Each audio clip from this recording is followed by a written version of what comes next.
Hey, what's going on? Welcome to The Doug Show. I'm Doug Cunnington, and in this episode, I talk with someone who has an awesome name, Adam Steele, and he's the founder over at Loganix. And Loganix is basically an agency that caters to SEOs and other agencies that need premium link building services. And I actually didn't know about Loganix until I received an email. They sent a cold email to me, I guess because I have such a cool YouTube channel, maybe. I'm not sure. But they reached out to me and they were like, hey, maybe we could work together. Here's some of the stuff we're working on. And then I was like, I'll go check it out. I get a lot of pitches, but this one looked, I don't know, there was something that seemed a little bit better.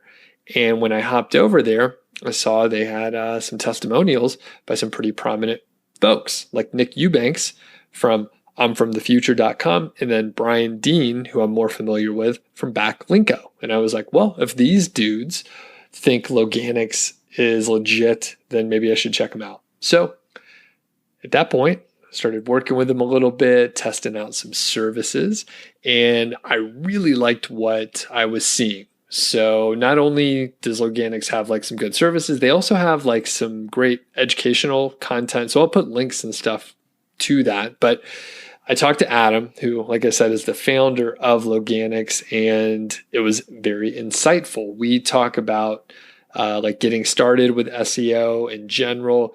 We talked about running an agency and a lot of detailed stuff about working as an SEO and just the SEO factors that are out there in general. We talk a little bit about like a link building plan for new sites and that sort of thing. We even digress. I couldn't help myself. If you listen to many of these episodes, you realize I go on tangents often just if I'm interested in something. And we talk about Vancouver because I recently visited the Vancouver area, and Adam he's lived there for a pretty long time. So it was interesting to hear his take as a local person that lived in Vancouver, or that does live in Vancouver, and how it's changed over the years. Because that was the first time that I ever visited Vancouver, and it was a little bit different than I expected. So anyway, we talk about all sorts of stuff. Like I said, I'll put links in the description so you can get to like some of the educational content over on the blog section of Loganix. And additionally, I'll show you or I'll put a link for like the guest posting packages and services and stuff that I've used that I've been very happy with. So anyway, if you happen to be listening to your first Doug Show episode, thanks a lot. Do have a look at some of the other episodes out there. I go deep on many topics, but I mainly talk about Amazon affiliate marketing, SEO, and actually there's a lot of random stuff too. So I'll be honest with you, but that's the main focus. So do have a look around. If you dig it, that's great. Subscribe, tell a friend, all that kind of stuff. So let's hear from Adam now.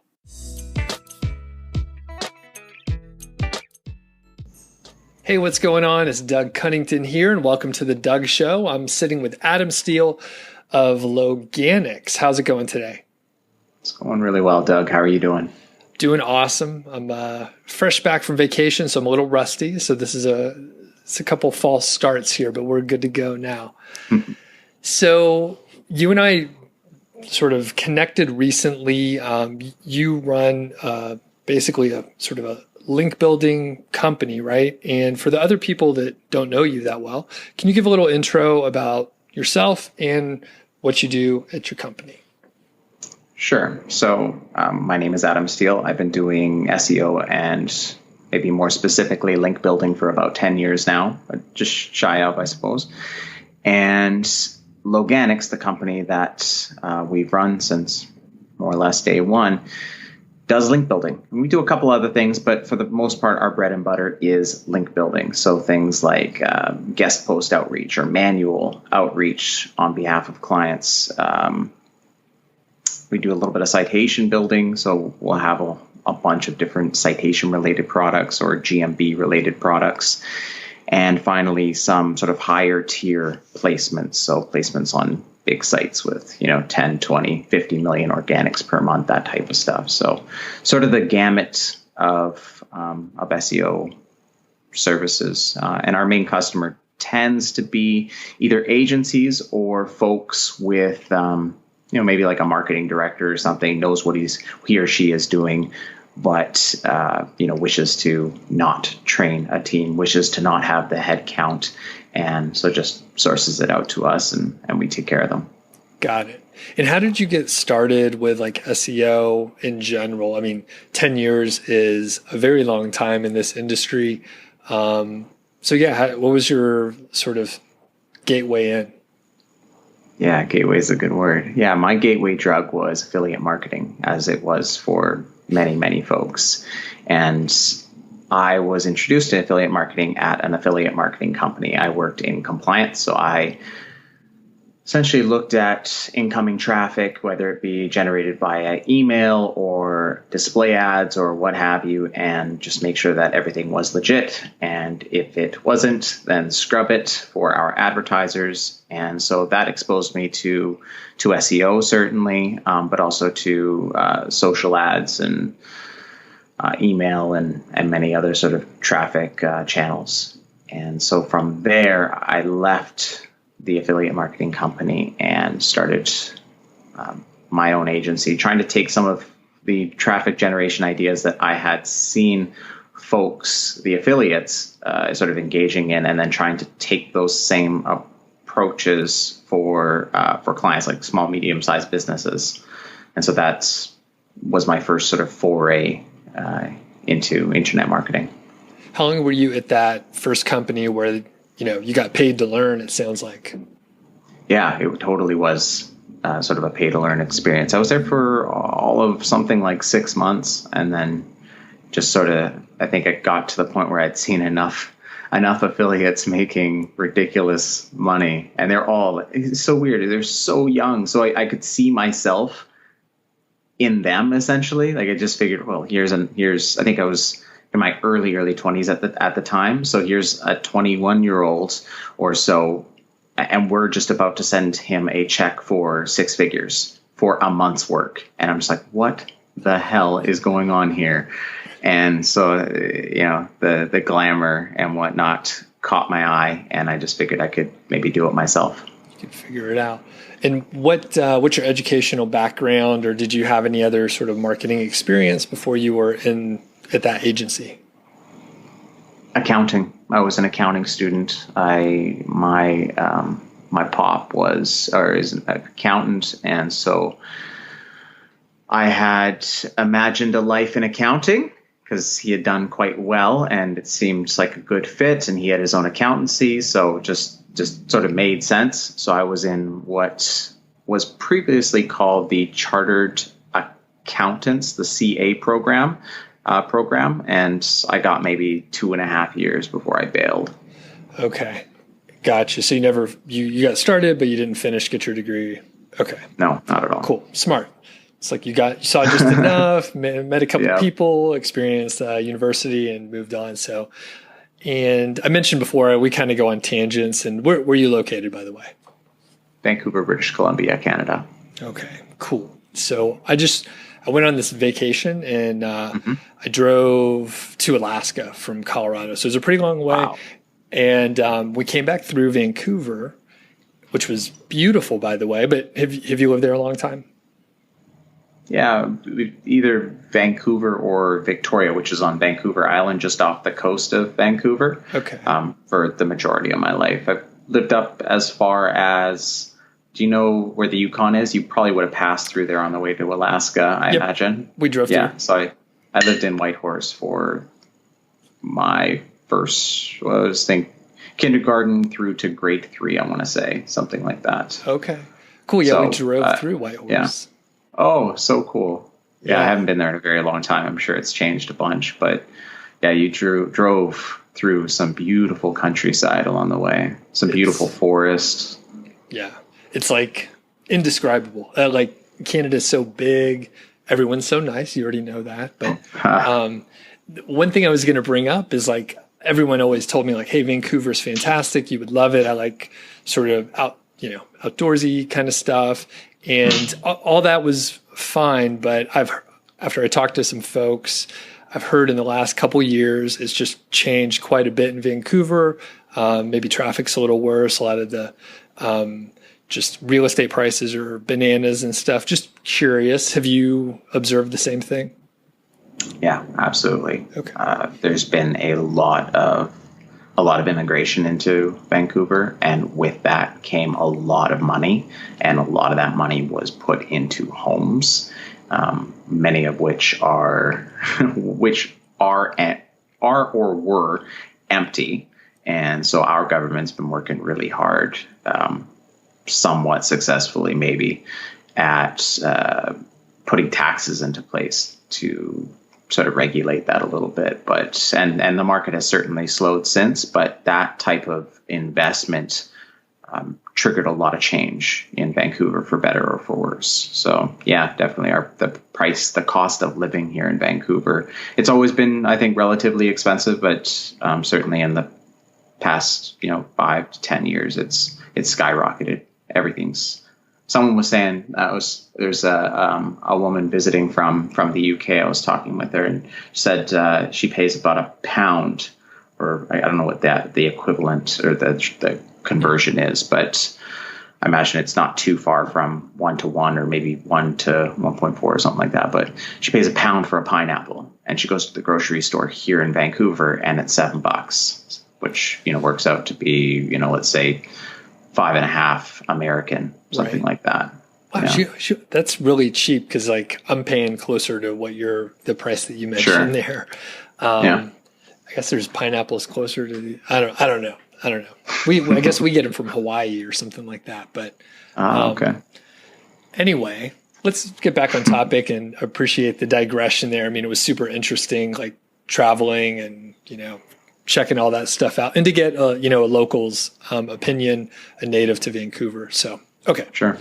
Back to SEO. Let's get into it. So you've been doing SEO for quite a while, and obviously there's a lot of algorithm updates that Google pushes out. So how have you dealt with that over the years? Sounds like you've, successfully navigated those waters. So what can you tell us about that? I think I certainly don't claim to be. There's a lot of more technical SEOs in the sort of technical SEO definition sense, but also just more technical SEOs, if that makes sense, than myself. And so for me, SEO was never a super passion, and thus I never dug in quite as much as some other folks. So I tended to stick to what I knew and what I could understand and what I cared enough to read up on and practice and that kind of thing. And what that ended up being is just sort of the basics, like what has worked since the beginning and continues to work now. And those tend to be things around content and structuring content and all that kind of stuff. Link building. Link building has always been, going back when, I don't know, I think it was AOL or something like that, had a business directory, and they were selling links in that business directory for $400 or something like that. Like that, I don't know how many years ago that was, but it was a very long time. It was well before I even started. So I just have focused on the core things, and then everything, if I can achieve the results that I require with just the core sort of principles or core sort of tenets of SEO, then that's when I hire smarter people than myself to do the more technical stuff. So for me personally, I've just stuck to the basics and tried to be really, really good, or I shouldn't even say that, just tried to do as well as I could at the basics. And that served me pretty well. I find I've hired a number of SEOs in the past, and the ones that we've kept are the ones that don't lose themselves in the details. It's very easy to lose yourself in these little minute details that have very little SEO benefit, and spend too much time doing sort of the 80% that doesn't provide any of the value sort of thing. And we've sort of always been about focusing on that 20% that provides 80% of the value. And so that's sort of been how I've approached it over the years. Nice. I find myself doing the same sort of thing that you mentioned. Like, here's some core stuff that mostly works most of the time. And if you stick to that and you do it pretty good, like, you'll do okay. Generally, those are like a little bit less risky. They're not necessarily going to work like as fast as some maybe trendy flash in the pan kind of thing, which is fine. Because I mean, I think, you and your clients and me and, the other folks that I work with, it's like we want a long-term sort of more secure, less risky situation. And I take it you're working with pretty big businesses, so they don't want to mess around with potentially the livelihood of the business. So that totally makes sense. And I guess quick summary. So you were like link building in a, conservative way, and then just straight up solid content, right? More or less. And then just being good at on-site, just basic on-site stuff, just doing the basics. I think just people forget about just the basics, doing the basics really well. And then you can, approach everything else and think about how you might improve, click-through rate in the SERPs, and how you might occupy more real estate in the SERPs, and, be it through schema or other things. So do the simple stuff first, and then get to the more complicated, time-intensive, budget-intensive types of things. Okay, yeah. So let's go into some of the content stuff. So you were like, just do some of those basic on-site SEO things correctly. So I imagine some of that is around like the title, some subheadings, images. Can you just kind of hit a checklist of some of the things that people should be looking at for on page? Yeah, the list is long, and I certainly don't have it memorized. Sure. And I certainly don't claim to be able to just name them off or anything like that, because it's not something I personally spend a lot of time on anymore. But one of the sort of main sort of tenets of our approach, and certainly other people's approach, is not new or anything, but is we tend to just kind of approach everything from a SERP level. So look at the keywords that we're after, look at who's presently ranking, look at sort of the average of those folks, like what is the average effort, what's the average content look like, what's working essentially, and then create our strategy around that. And so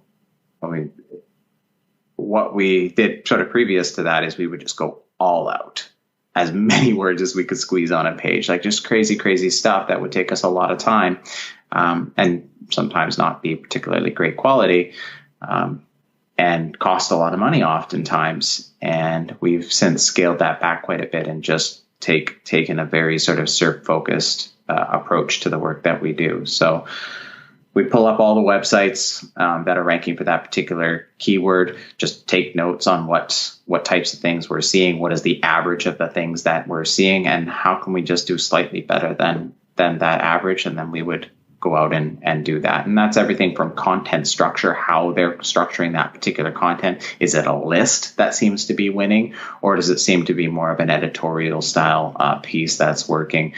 How many shares are these particular pieces receiving? So we know how much effort we need to put on the sort of social side of things or the content promotion side of things, and all those sort of things. Obviously, there's a lot of sort of basics in just writing content and writing the titles around the content and simple things like title tag, a meta description, what have you. But I think that stuff is generally more well understood. And it's usually, again, sort of the details where people are losing themselves and not just focusing on what is proven to work. What is Google basically serving us on a platter and saying, hey, this is what's going to work. So just do this. Don't go too crazy. Got it. And I like the simplicity there. You have data that you can analyze. It's free. You can go look at it. So totally.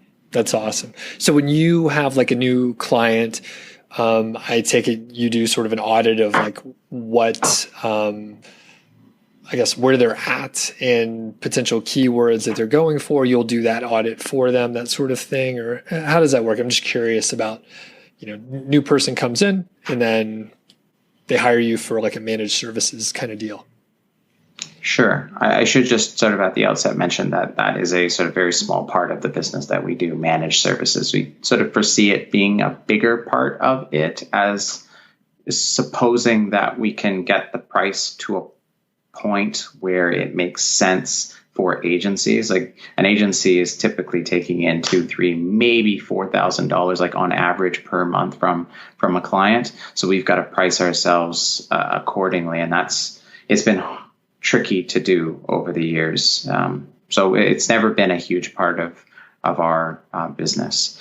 So typically when we get a client, it's an agency, or it's somebody who really knows what they want already. And so we're looking through a much more sort of narrow lens than looking at, the whole website and saying, okay, these are sort of the biggest opportunities for you.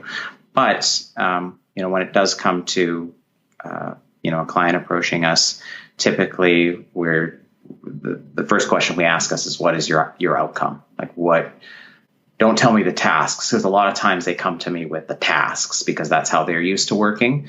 So they'll be like, I'm going to need some citations. I'm going to need this, and that's all great and whatnot. But, if you do want our consult, I need to know what is sort of the ideal outcome for you, or what is the ideal outcome for your client? What have they hired you to do? What is the sort of net result that they want? And then we just kind of reverse engineer whatever it is that they want by usually looking at their competitors who are kicking ass, doing whatever it is that they want, and put together a plan based on that. Again, not trying to reinvent the wheel or anything, just looking at what's working in that particular SERP and then advising accordingly. So we might say, it looks like this client's, this competitor's link velocity has been such for so long, and they already have, an average domain rank of, among their referring domains of X. So, and yours is this. So we need to get ours at least up to, sort of this point. And we might start saying, okay, well, in order to do that, we need to be acquiring links of sort of this quality and this quantity, and sort of put together a little bit of a plan for them. Again, not that sort of very customized approach is not super, super formal in that we're putting together this huge document. It's usually something that is just a conversation. We just, one of our clients would say, hey, could I bug you for a little bit of your time? I get on the phone with them and we just go through it together, and we just try and identify the best opportunities for their buck. Yeah. So nothing too crazy, quite honestly. Got it. That makes sense.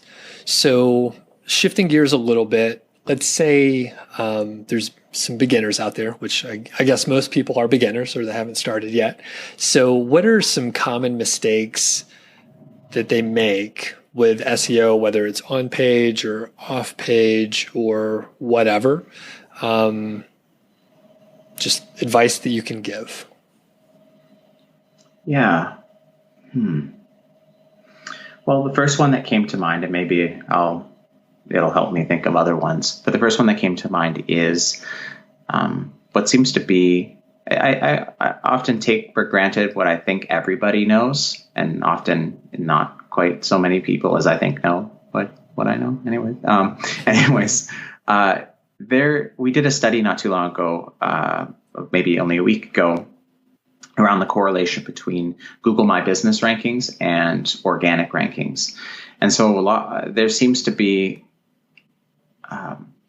there's enough people, I think, that imagine that they don't have to be ranking super well organically to rank well in Google My Business. And that might be true in small, like not so competitive markets. But our research, when we, basically looked at a bunch of different metros, actually varying size populations. We didn't want to just focus on metros. We wanted to do cities of, multi-million population. We wanted to do some in the six figures, and we wanted to do some in the sort of 5-figure population. And we did a whole whack of different professions. So it might have been dentists, locksmiths, try to sort of really run the gamut of different types of industries or niches. And essentially what we determined, or I guess we could say we found some correlation, was that the better organic rankings you had, the more likely you were to show up in Google My Business, or show up well in Google My Business, like top 3, for example. There was really clear correlation between the top 3 listings in Google My Business. So to answer your question, I think there is not enough attention placed on organic rankings when the goal is to rank well in Google My Business. Folks tend to just not spend enough time there. Mm-hmm. The other one that comes to mind, also related to local search, is folks tend to spend more time than they need to on citation building. It's I think in the last few years, citation building itself has become less, maybe not less important, but just it doesn't need to occupy as much time as perhaps we put into it previously.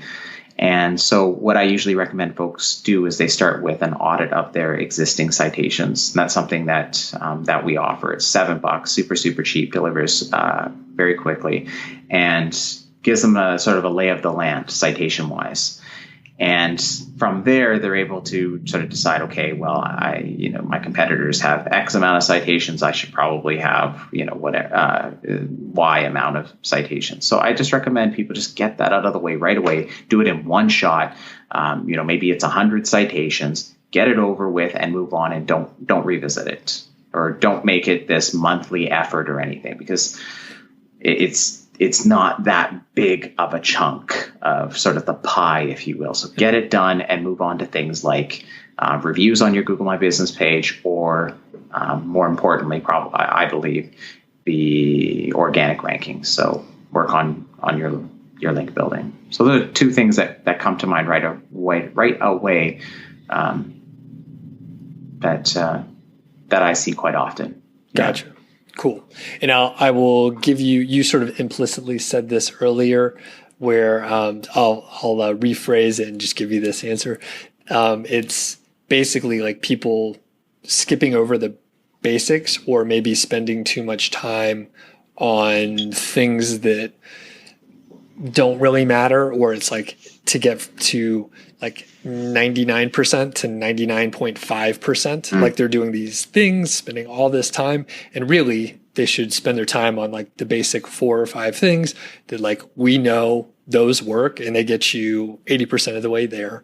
And I see it all the time. And I mean, frankly, I can't blame a new person. There's all this information coming at them. People are trying to sell products, I'm guilty of it. You're guilty of it a little bit too, right? Like, we're all trying to sell something or other. But it's hard to distinguish for a beginner, like, what's really important and what's not, because everyone is saying, hey, this is the most important thing. You have to do X. So I just know, I did it in the beginning too, where I was like doing all this stuff thinking it mattered. And really it was just like one guy once did it, and then it kind of worked for him, but he wasn't sure. And then I listened to him, and then, I'm chasing my tail around. So any comments on that sort of idea, or if not, that's okay. Yeah. We talked about that a little bit. We only have, for clients and even for, affiliate sites and whatnot, we only have so much budget to spend on our projects. So we have to be intelligent about how we spend that. And so I'm not saying don't do those small things. Like, we've been playing around a lot with like FAQ schema and things like that, and it's made a big difference in our click-through rate.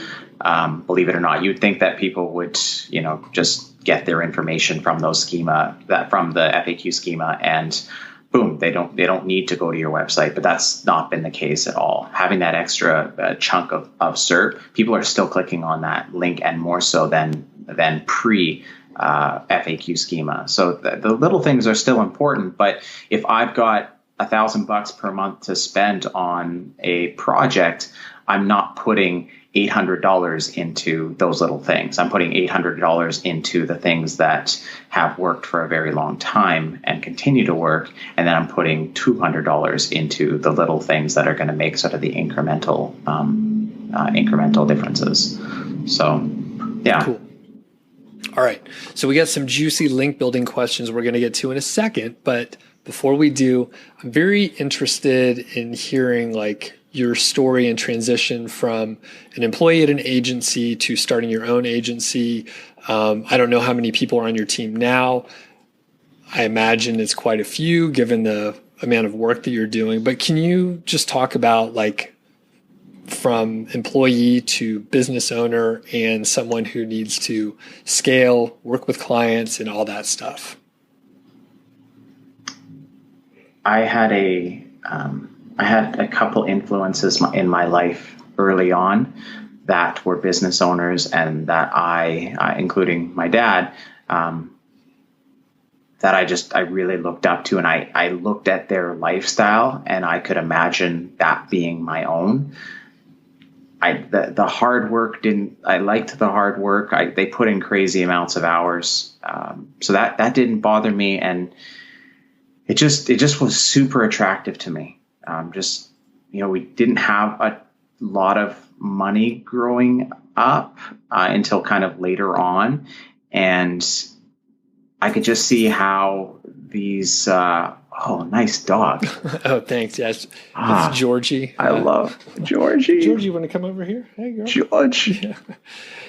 Oh, cute. Anyways, I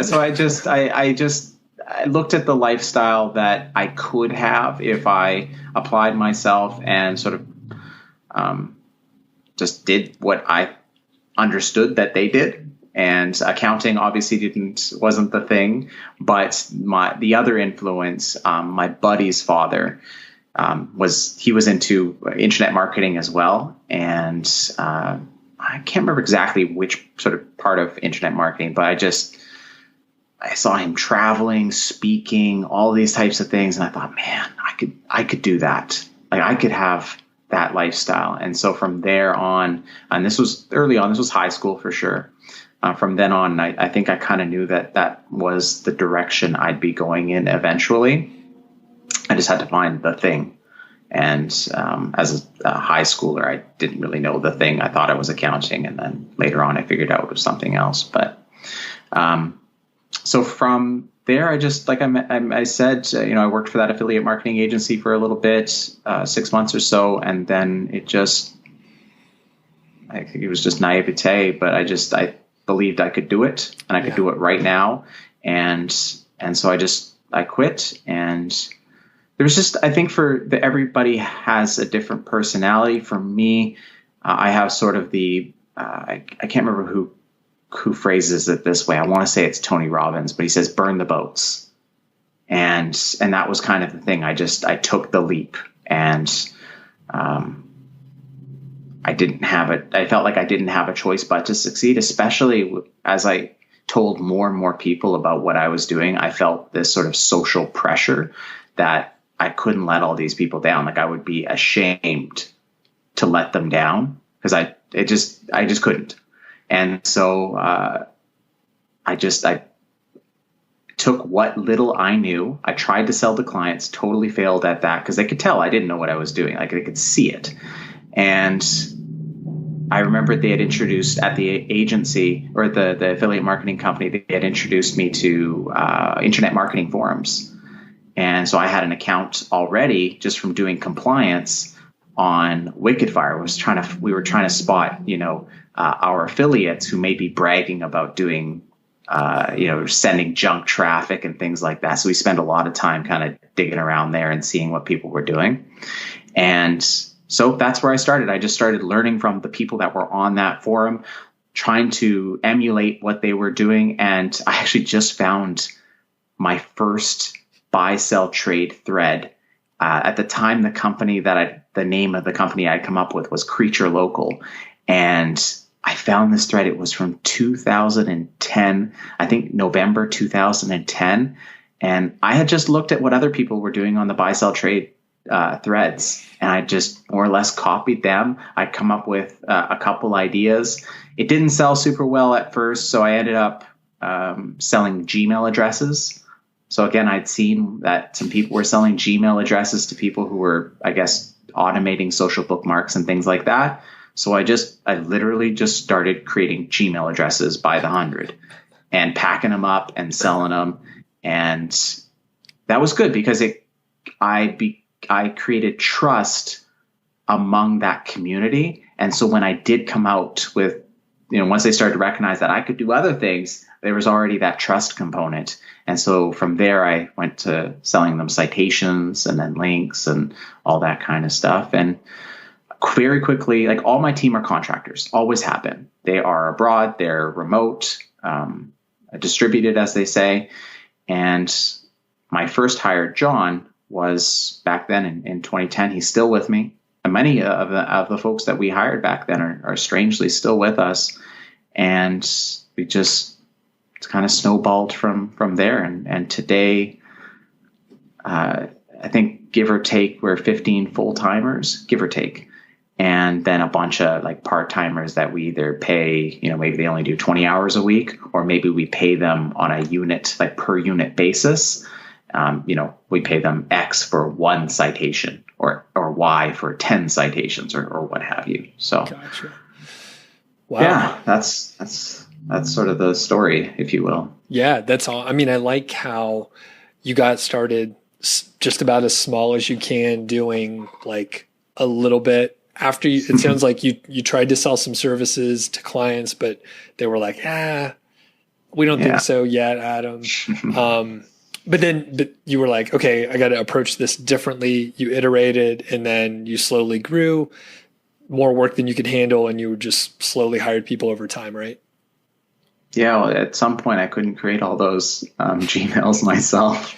So somebody needed to help me. I remember being on this, it was sort of my first vacation since becoming a business owner. And quite honestly, thinking back on it, I had no business being on that vacation. I was broke, and I did it anyways. And I remember spending the entire vacation sitting on the balcony on my laptop, building either citations myself, so submitting to people to Yelp and the like, and creating Gmail addresses. And that was my first vacation. It was awesome. Oh, man. Where were you at?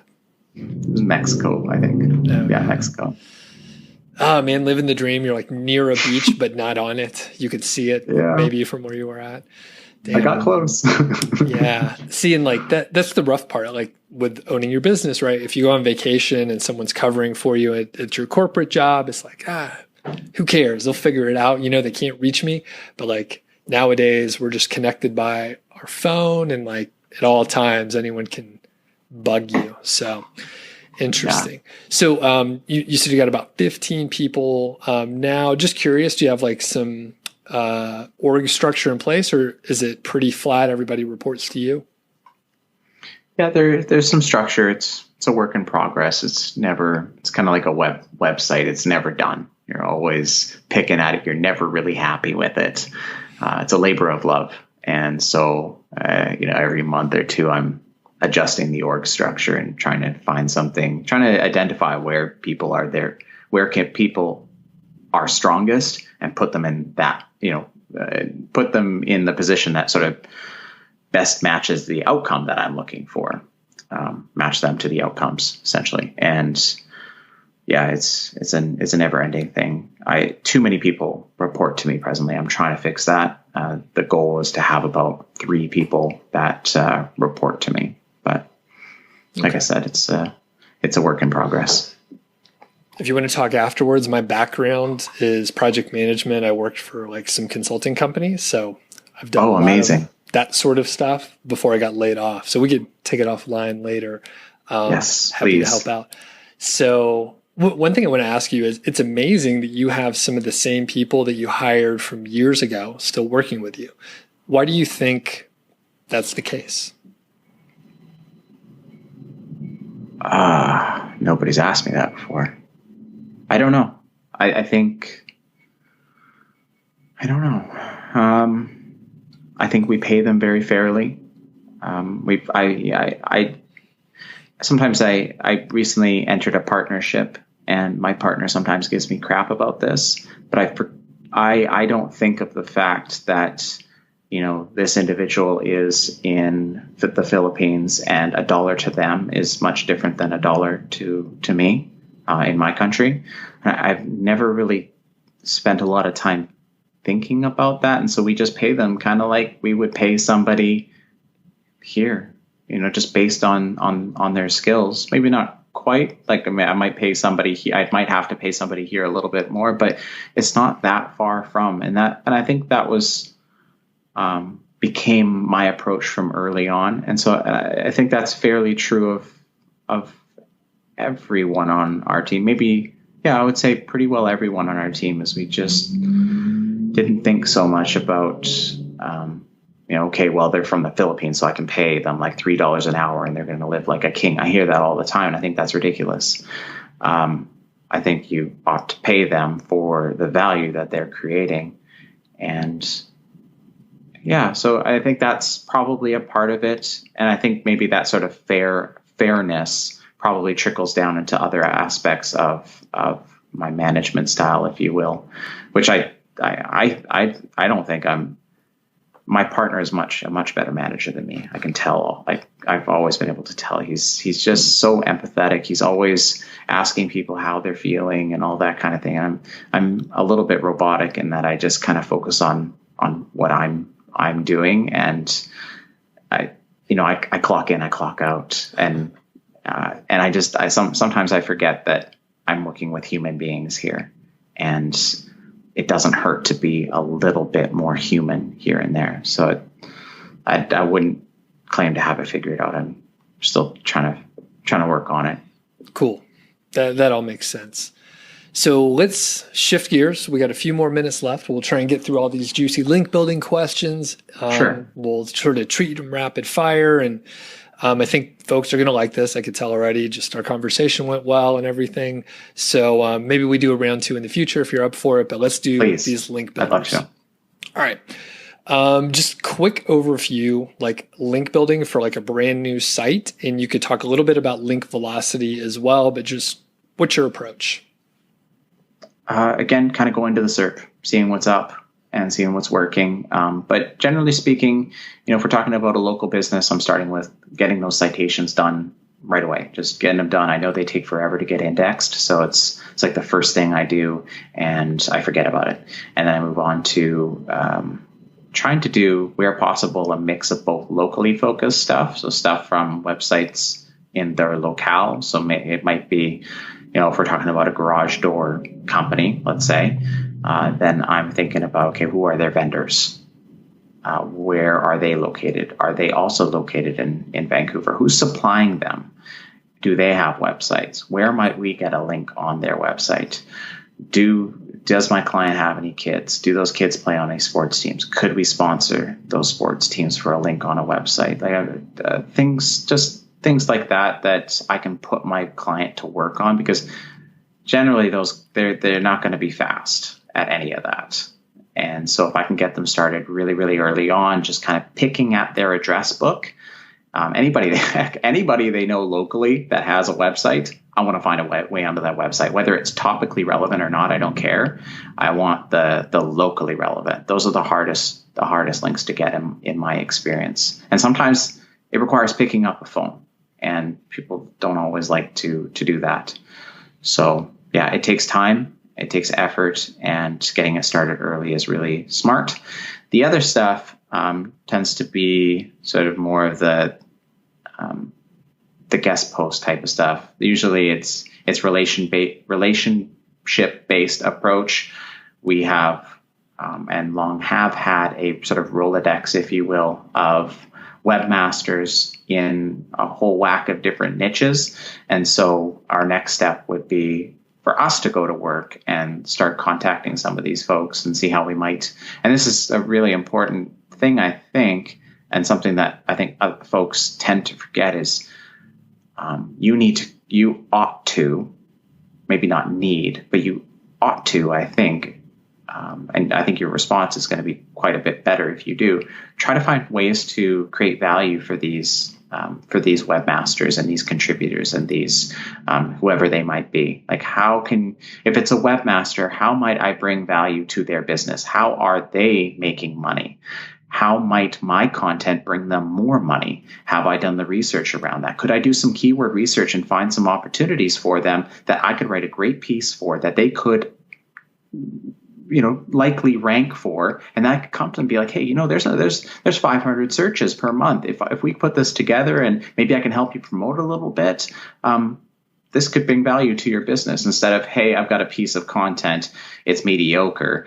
Would you put it on your site? You know what I mean? Like, that's often how people are approached. So trying to come from a place of value and empathy versus a place of requirement or need.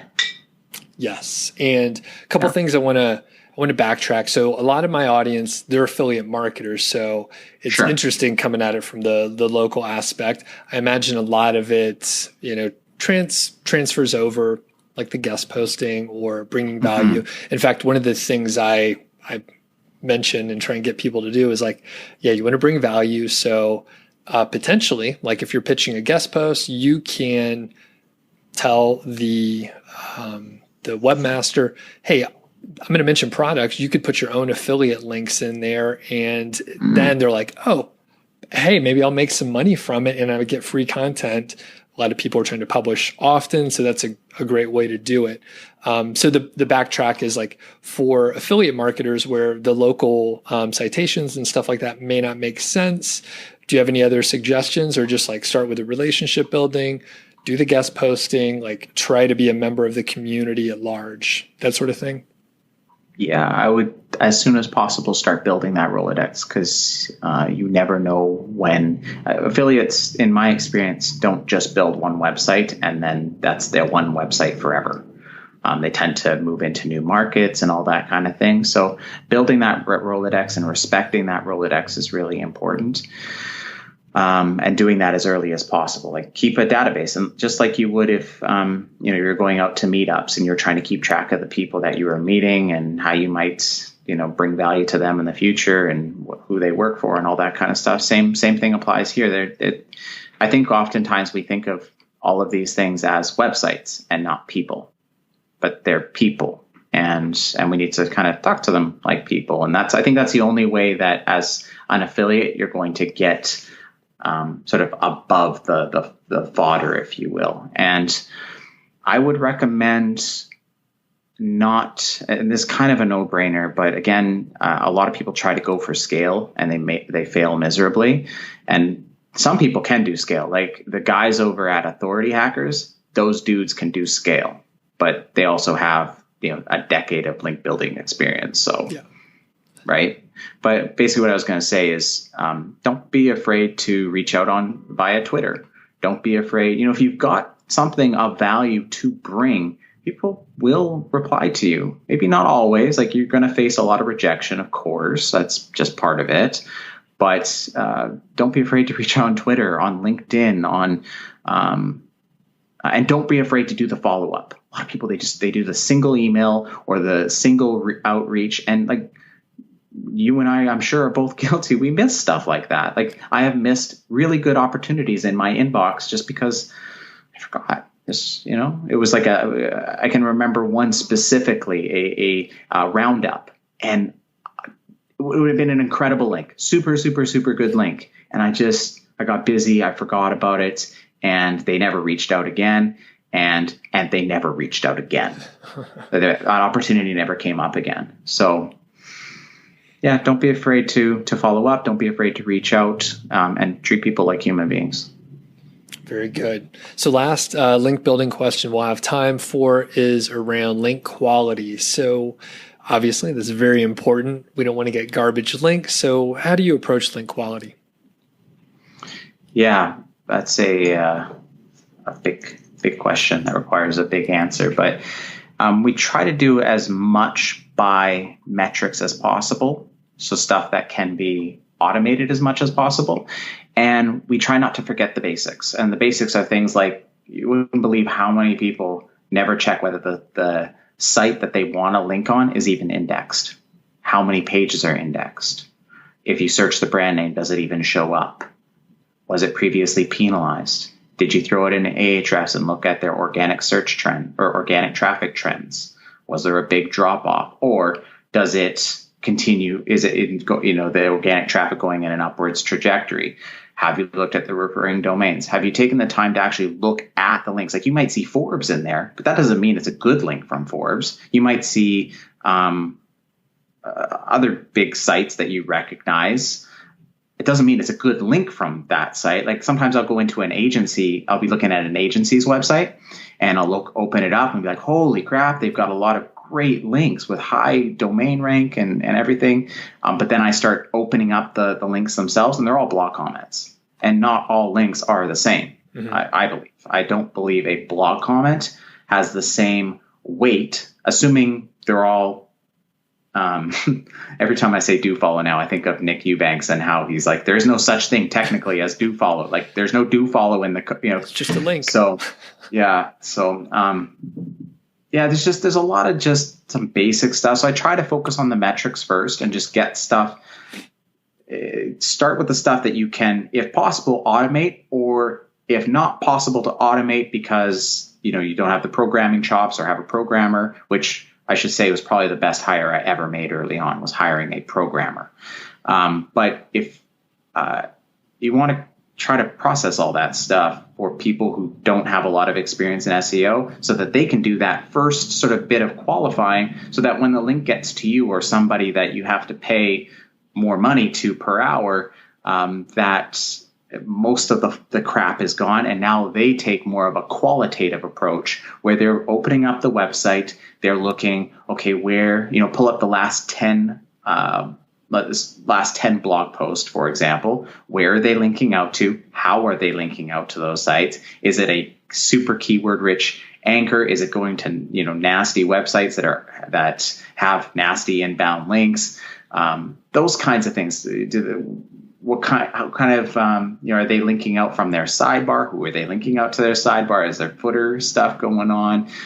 What's the quality design? Who are the authors? Are the authors even real? Have you taken the picture and thrown that into TinEye to see if this person is even real? Like, are these real sites, kind of thing? But ultimately, the sort of most important thing, I think, is tossing it in something like Ahrefs, looking at the organic traffic trends, and so long as it seems to be on the up and up, and maybe you've looked at the website and it looks legit,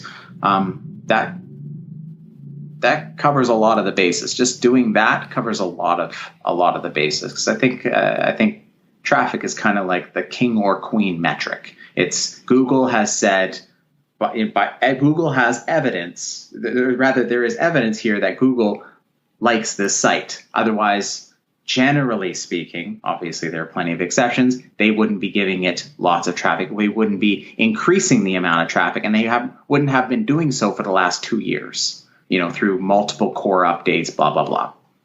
Awesome.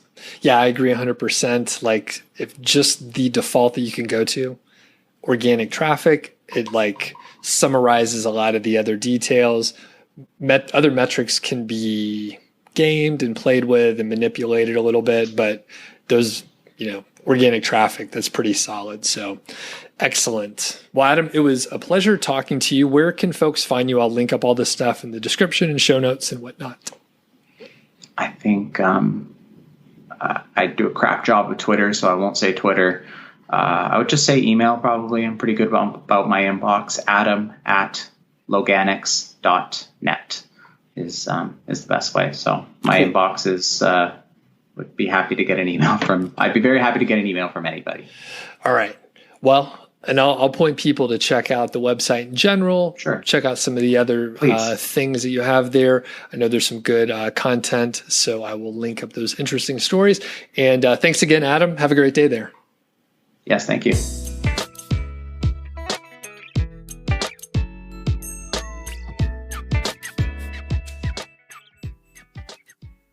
Thanks again to Adam. I really appreciate him taking time out to chat with us today. And I definitely recommend, if you're looking for like premium level service as far as like guest posting placement and stuff like that, definitely need to check out Loganix. Funny story, I didn't know how to pronounce Loganix, and I guess it's a play on like local and organic with a little embellishment on the end. And I didn't know how to pronounce it. So I was mispronouncing it putting the accent on definitely the wrong syllable for a pretty long time. I've actually mentioned it on the podcast a few times, and I was totally fucking it up. I mean, it was totally my bad. I didn't know. I only read the name of it, so I didn't know how to say it. But before the interview started, I asked Adam, how do you say that? And then I was like, oh, well, I'm a moron.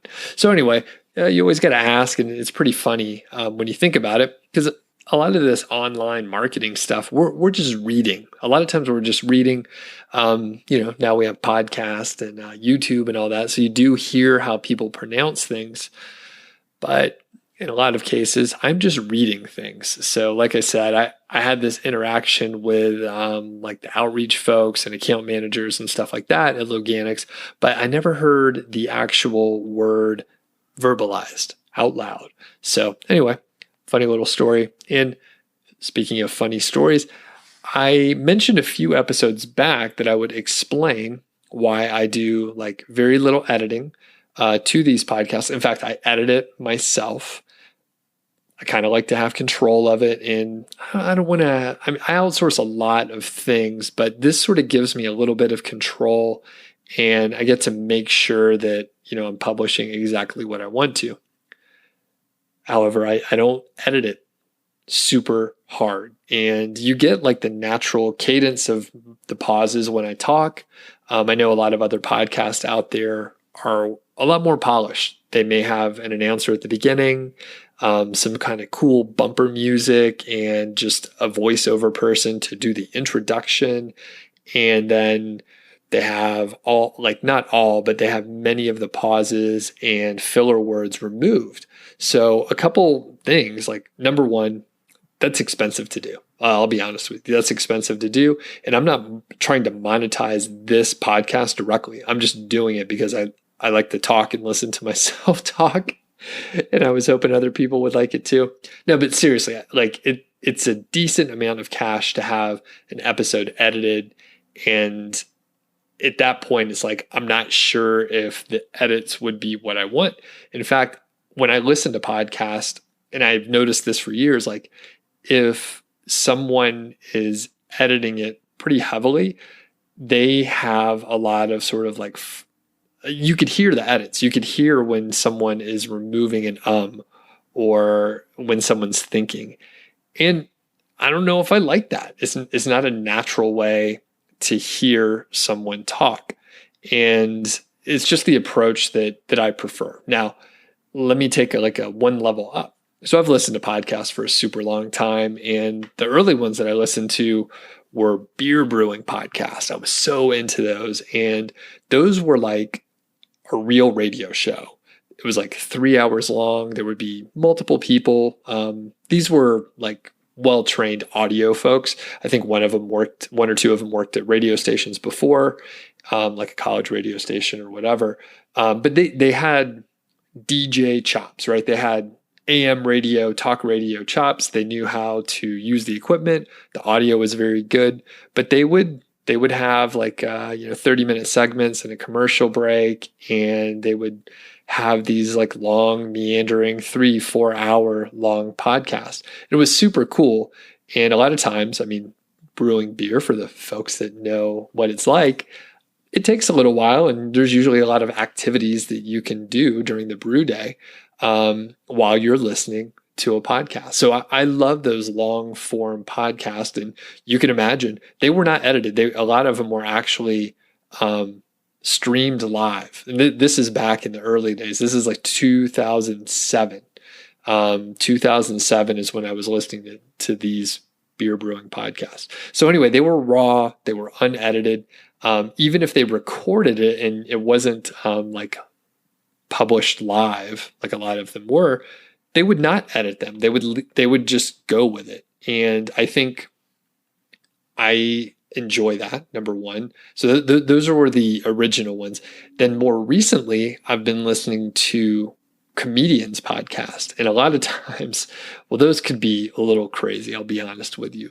But there's a couple that I listen to like more often. So Bill Burr, really like his podcast, and he's been doing it for a very long time. He's hugely successful He's an actor now. He has like specials out there for stand up on like Netflix and other mediums out there.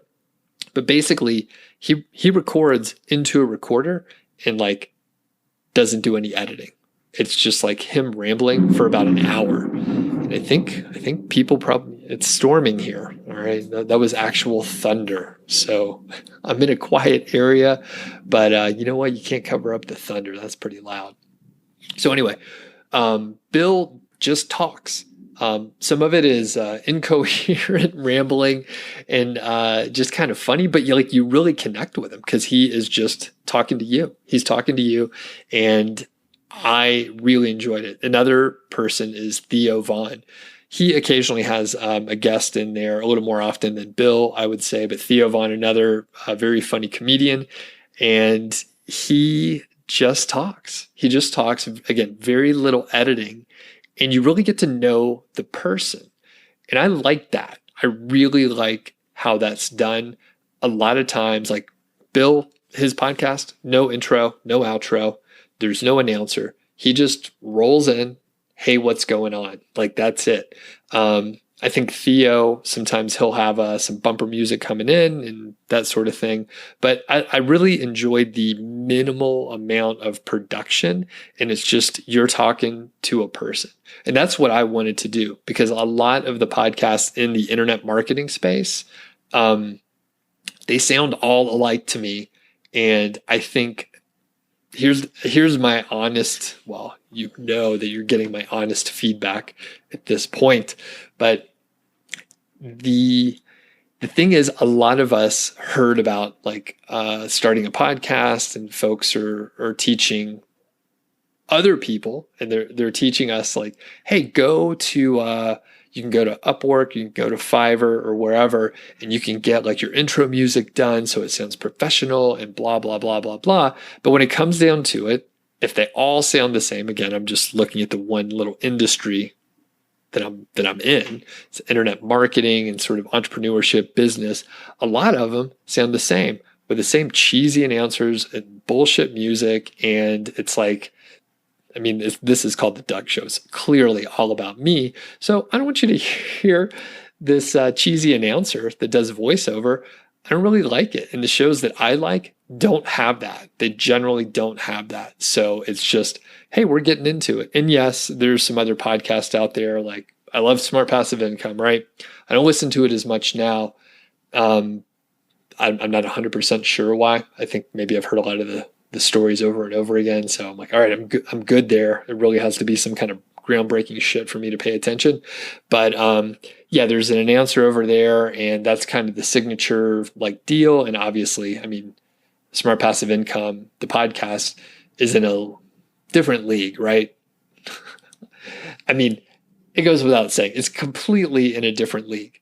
Like, if I get the number of downloads that Pat gets, like for my whole podcast, like just that he gets on one episode, I'd probably be really thrilled. So, I mean, I'm dealing with very like small numbers. But anyway, the point is, I don't like the overproduction. I prefer listening to podcasts where it's someone just talking and it's not overly edited. I mean, I'm not trying to compete with like NPR and like these highly produced like podcasts. It's just me with a recorder. Sometimes, like right now, I'm sitting in front of my computer, recording on GarageBand, but I actually prefer just like a microphone in the recorder, and it's just raw, just me talking. And, you know, hopefully I've thought about what I'm going to say and I have like an outline and all that kind of stuff. But that, my friends, is why I have a very it's like a lo-fi sort of production. I try to keep it quiet. I mean, if you hear noise right now, that is heavy rain and hail coming down, sometimes hitting the window. So that I may need to take cover here shortly. But anyway, I wanted to tell that story, and I may actually pull this audio out and put it in another segment in another area at some point, because I think it's a little bit different. And actually, I know it's hard to get feedback, but if you have any opinions on the way I'm doing this, I'd love to hear it, because I'm sure some people are like, come on, Doug, like, get an announcer, man. Those announcers sound so good. Those sweet, smooth voices. But I don't know if I like it as much. And that's cool. I mean, I hope you have an opinion one way or another. Like the worst thing is like if you have no opinion. So I want you to either like, hey, I'm for it or I'm against it, The announcer, not the whole thing, but like I want you to be for it. I want you to be for the podcast. I mean, if you've listened this long and I'm just rambling incoherently now, but that's why I'm doing it. So thanks again to Adam. I do appreciate it. And do check out Loganix. Check out the educational material over there. Very insightful. And I didn't mention this before, but if you're interested in doing like agency work and stuff like that, I would review some of the stuff that they're doing at Loganix. I mean, the key thing with running an agency, I believe, or at least like in the link building and sort of SEO area, is like you want to have like super high quality. You want to be like differentiated from people providing cheap services. One way that you can do it is like going to a high-end like premium company like Loganix, so that you're not like compromising and your clients are unhappy because they're getting something different than what they expected. So anyway, I will leave it at that. Have a great day out there, and we'll catch you in the next episode.